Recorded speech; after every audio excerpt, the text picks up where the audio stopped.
Happy Monday. Sweet. So techniques on Monday. What I wanted to focus on was our eyes and how we look and stare in yoga, but also in meditation. This is the practice of Drishti. Drishti means the gaze or to behold. And obviously what the yogi is attempting to behold with their eyes and with their perception is that which is within the tangible.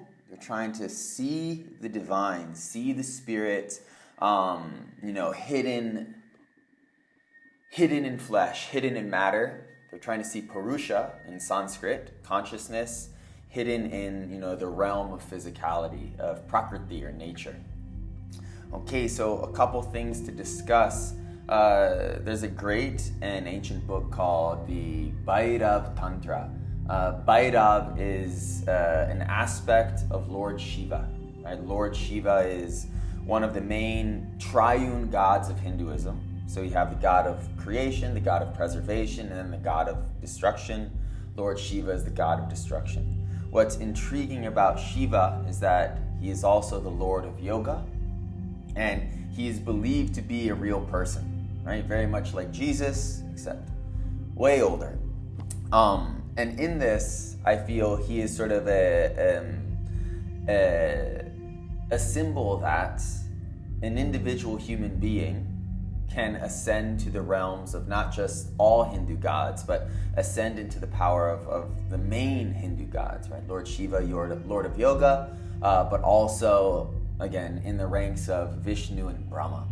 And so it's this opportunity that you and I can sort of elevate ourselves into something called Satyalok, or the true world, where we see things for what they really are and not what we think they are. And so in this book, the Sri Bhairav Tantra, it just gives, after a little dialogue between Shiva and his consort, it's a list of techniques. And one of these techniques is to stare at a distant mountain summit. And in this, you will touch yoga. You will experience liberation or moksha. So how exactly does that work in relationship to our physiology? And why does it work in relationship to our physiology? This is the great sort of process of, I think, modern yogis. Maybe a little bit more skeptical, maybe a little bit more grounded in fact. We want to know how it actually applies to our bodies. And so like many things, essentially everything in our body, it is governed by the autonomic nervous system, sympathetic or parasympathetic. And yogis are and have leveraged the responses of the sympathetic and parasympathetic nervous system to induce deep, deep states of focus. When we focus, our brain stops processing theory of mind, right? Theory of who I am in relationship to you, who I am in your mind, who you are in my mind. When you're really focused, that aspect of your psychology literally turns off. And that's a great relief. In this, there's this little sort of token of wisdom that our stress is literally the constant processing of ourselves. Our drama is self. And so when you look intently at things that are far away, your pupils dilate to absorb more light and to see, the distant mountain or the lion hiding in the high grass 50 feet away from you. And so when the pupil dilates, the sympathetic nervous system takes charge and it opens all the muscles of the iris to help you see. And so in that, a little adrenaline drips in the body. So this is Shakti, this is power, and you sort of hype up. And so what yogis would do is they would sit there and look at a distant mountain, but what they were really sort of enjoying was this drip of adrenaline by back-hacking the nervous system. And so in that state, they got very, very animated, very, very focused. And this is essentially what, anchors these techniques into something very, very practical. Okay? And then sort of how we can pull this into our actual meditation. I would like you to really appreciate that when you're meditating, it's not just about daydreaming. It's not just about sort of finding this moment of calm, very similar to when you're sort of tired in the middle of a Sunday afternoon and you close your eyes and you're sort of thinking about nothing, time dissolves. While that's a very lovely space, a powerful meditative state and the sort of condition you want to be in to touch great epiphanies, because there are great epiphanies within this practice, great zones of like exceptional peace or exceptional experiences of connection, they depend on your sensitivity to this drip of adrenaline. And so when your eyes are closed, there's a technique called Shunyata Drishti. Shunya is the void. Shunyata Drishti is the gaze that pierces the void.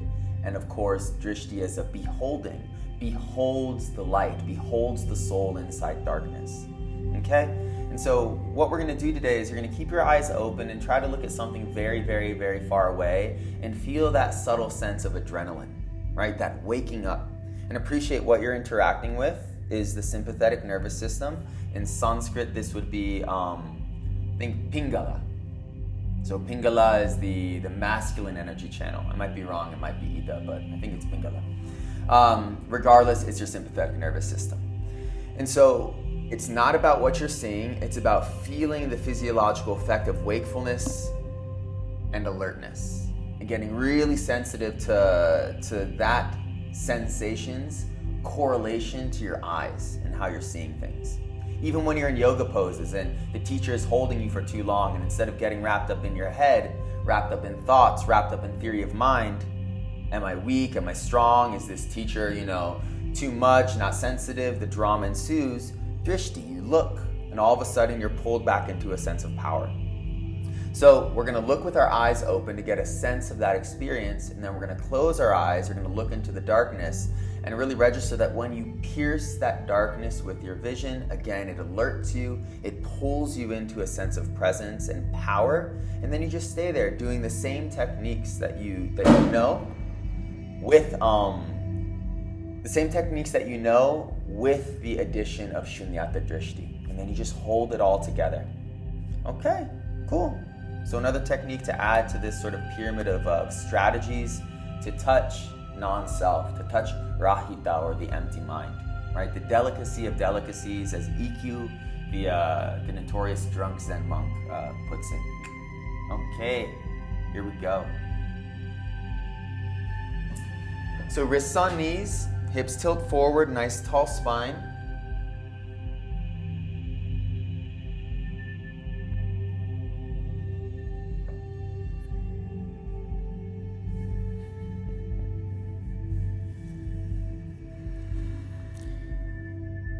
And for the first 3 minutes, it's intention, right? It's sankalpa. No intention is valid or invalid, but some intentions are more traditional, more powerful. And so again, the great intention is, as a yogi, as a contemplative human being, we look out into the world, and we're like, what exactly is going on? I saw a very funny meme of Woody from Toy Story. He goes, another day is happening, yet no one asks why. Okay? It's like, these are the questions that the yogi and all philosophers asks. Why is this happening? How is reality happening? What is at the core of this experience we know of as life? To just ask those questions seriously puts you in a different space. So the eyes are closed, the spine is tall. The intention is to touch truth. The intention is to sort of break the husk of ordinary thinking and ordinary perception to potentially see something more enchanting, more magical, the engine of this mystery that we think is familiar, the engine of this mystery that we think is ordinary. All right, so 3 minutes here. Sense the mystery of life, sense the potential of a truth, and believe that there is an opportunity to actually access it. That opportunity exists within you. That's the sentiment of meditation. What you're looking for is inside. 3 minutes starts now.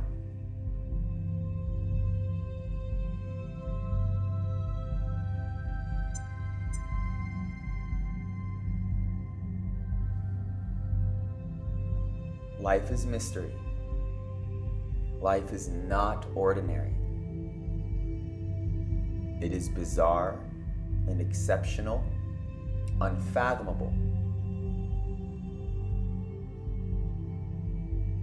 We all live in the shallows of our routines, protecting ourselves from the unknown,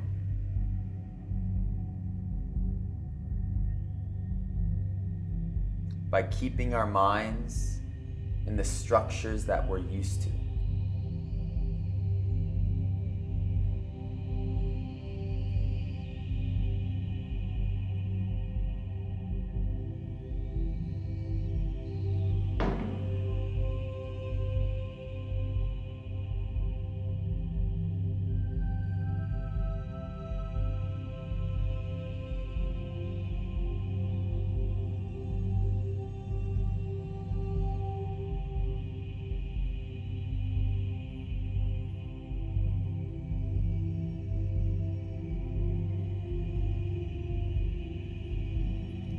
So there is something to witness that the eyes can't behold.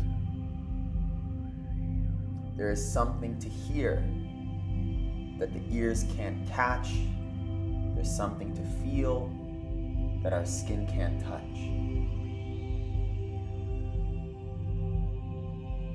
Slow down your breath.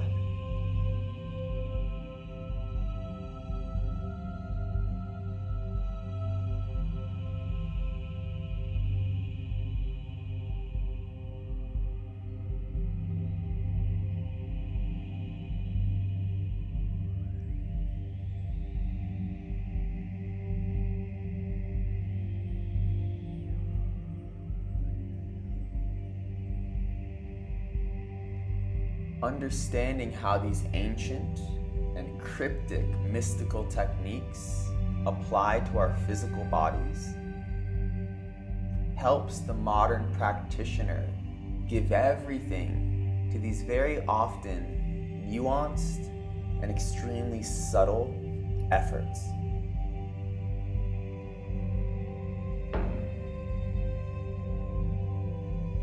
Again, slow down your breath. Notice a calming. That's the parasympathetic nervous system for a flash overpowering the stress response. Your conscious choice to slow down, and it is conscious, tilts the body into tranquility.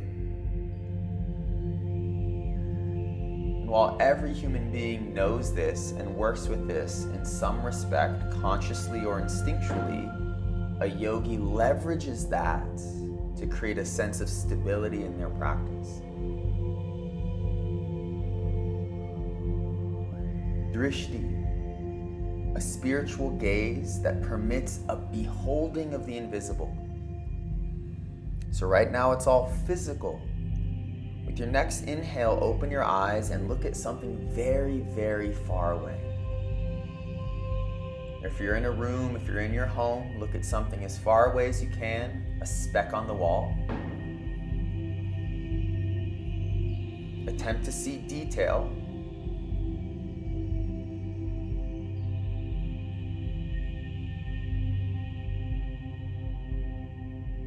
Slow down the breath. You're going to do this for about 5 minutes.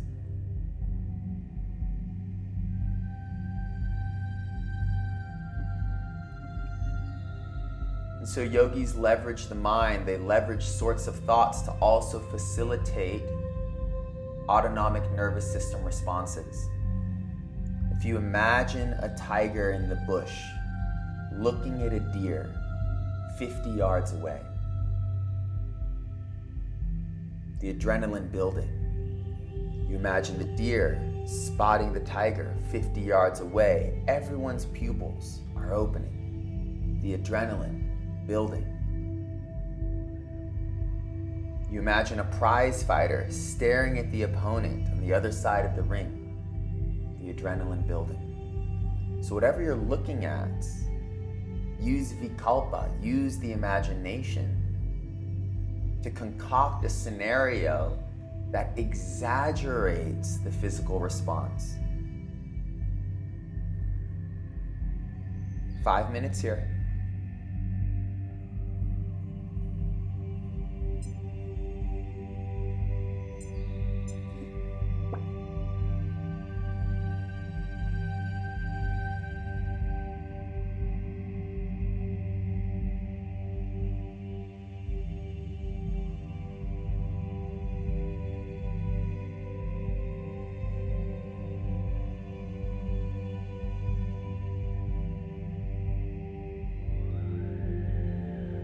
Slow down the breath. Tilt the hips forward, lengthen the spine, straighten your arms.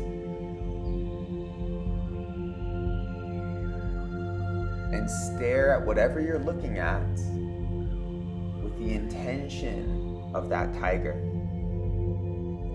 with the fear of that deer, with the adrenaline of that prize fighter. And you'll feel your body shudder with focus. You'll feel the buzz of what yogis call prana. Open the eyes.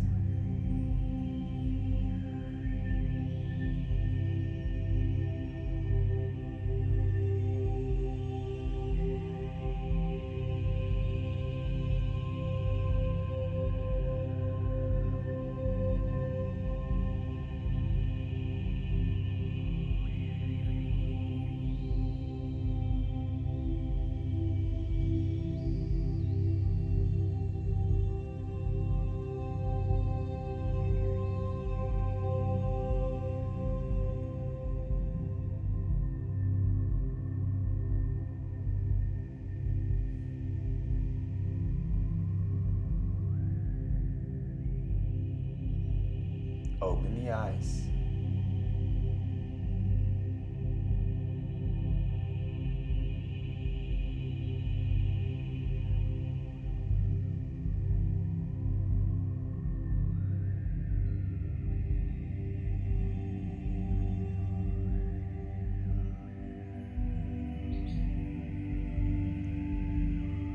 There should be a palpable intensity to this process for you.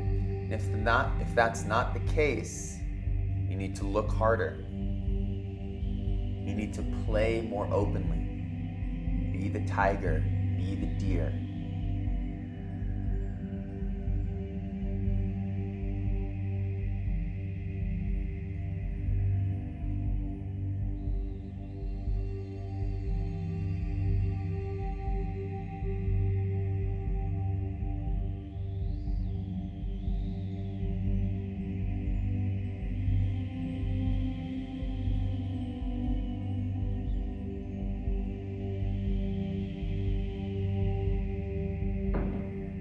So you can feel it. That spike in electric presence that's coming from how you're looking at whatever you're looking at.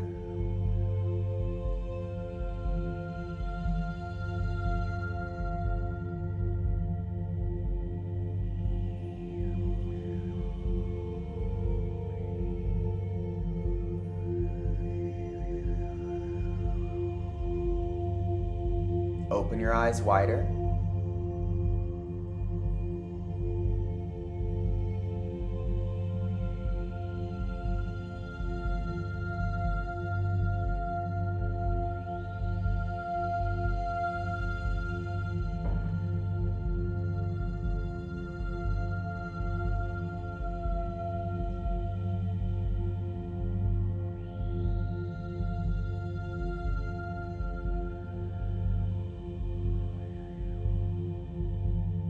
Yoga, and therefore every technique of this practice, has always been oriented to the pursuit and discovery of the divine within the ordinary.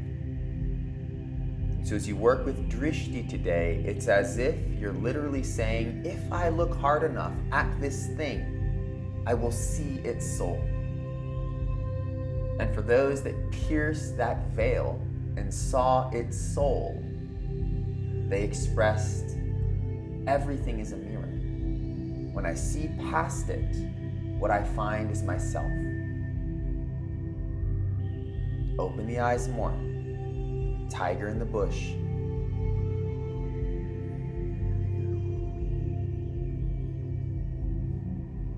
One more breath in. One more breath out. Sensitive to that sense of adrenaline. Now close your eyes.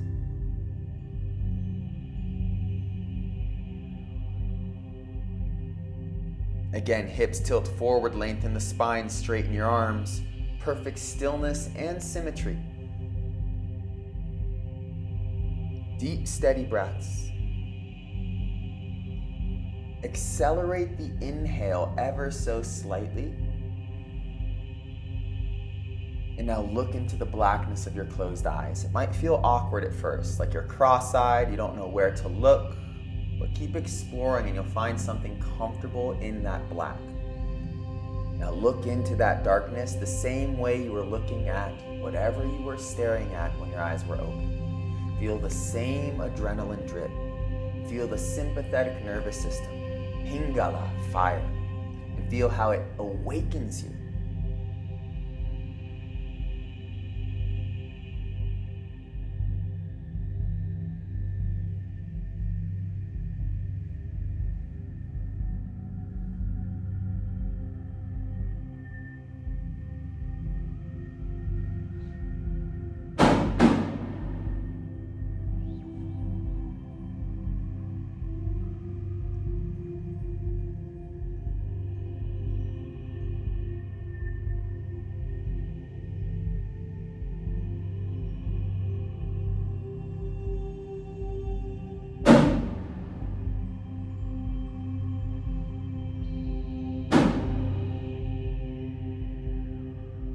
Deepen the breath. Sharpen the gaze.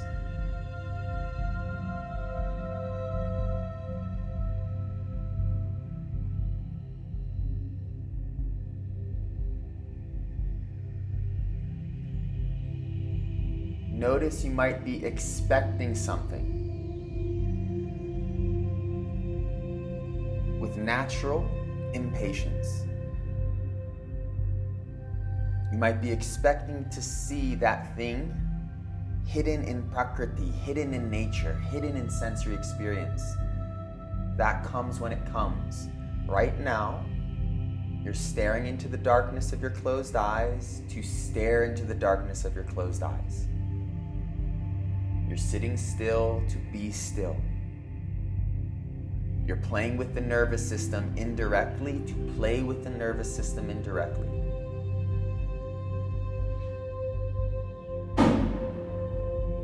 The effort is the purpose. The technique itself is the goal. This fortifies true presence.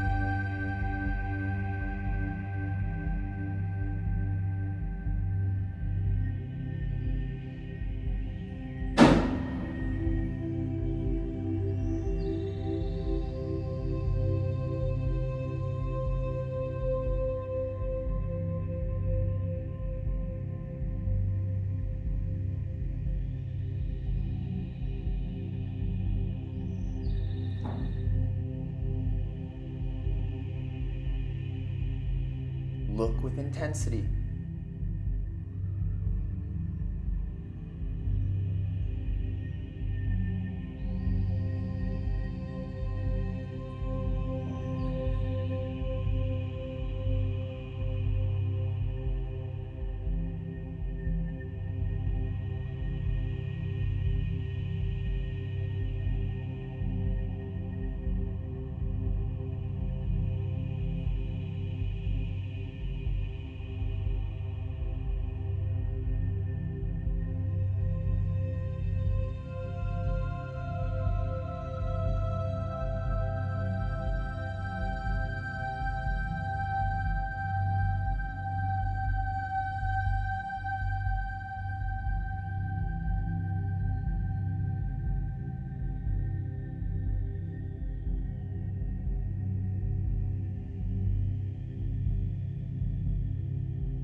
all you're learning from today's session is that the way in which you occupy your vision, the way in which you interact with your eyes affects your nervous system. It affects your wakefulness, it affects your presence, it affects your prana and your adrenaline. To stare intently is to ignite that spiritual fire. Hips tilt forward, spine is tall. Hands to heart center.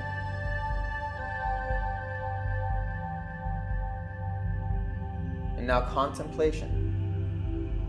Yoga is an embodied philosophy rooted in techniques that stabilize the mind so that great expansive thoughts can actually be processed.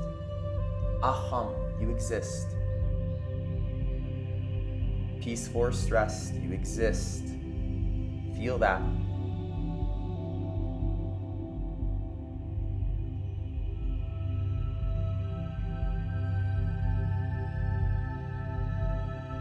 And that what we know of as real, because it's all we know, we misconstrue as ordinary. But there's nothing ordinary about this.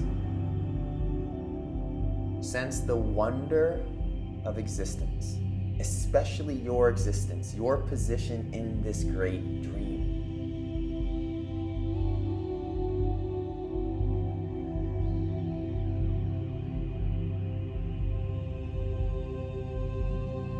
With the shell of the body you know of as you, with the badge of the identity you think of as you,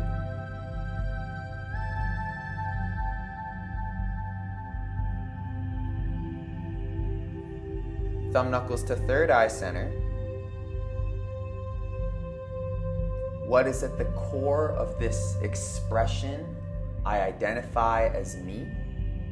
Awareness.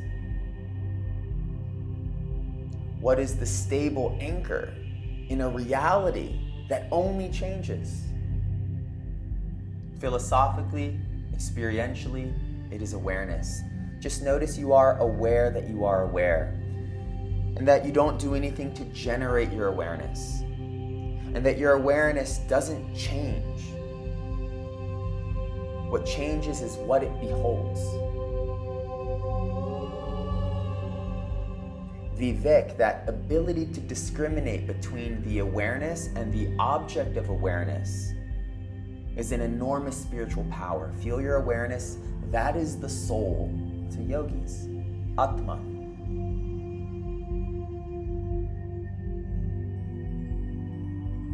And when you can see into something, you find that its Atman is your Atman. Eyes are closed, look into the darkness, become the tiger hunting, become the hunted deer, let it all wake you up. Redirect that wakefulness into observing your awareness. Be patient. Wrists back to knees, straight spine, straight arms, sit powerfully as Lord Shiva, as the Lord of Yoga. Listen to the world around you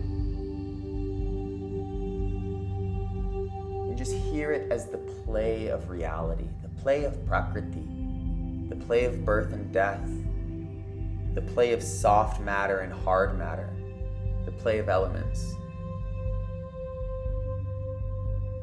That inside all of it, there is something to see, to literally see.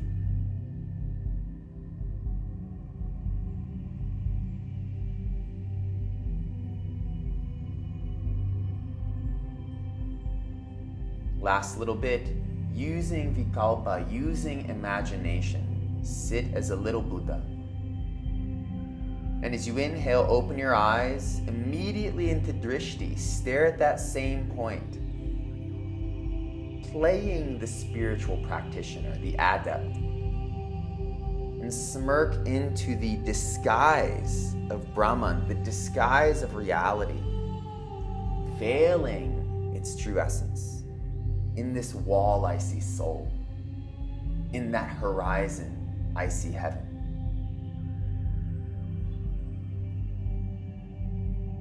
One more time, open your eyes, really look, feel the adrenaline drip. Blink your eyes, wash it all away. I am no longer meditating, repeat that in the mind.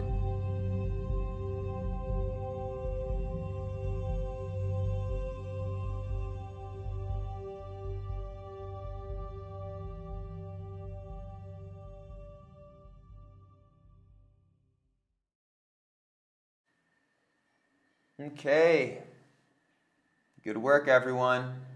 New technique, Drishti, right? You can really leverage that. And when you're meditating and you feel a little sort of dissolved, I just want to reframe that. It's like you do not want to feel necessarily dissolved in your practice. Like, oh, I was sort of half awake, half asleep. That's sort of a tranquil space. But the yogic sort of experience of meditation is very HD. It's very, very specific. And there's this sense of like absolute wakefulness.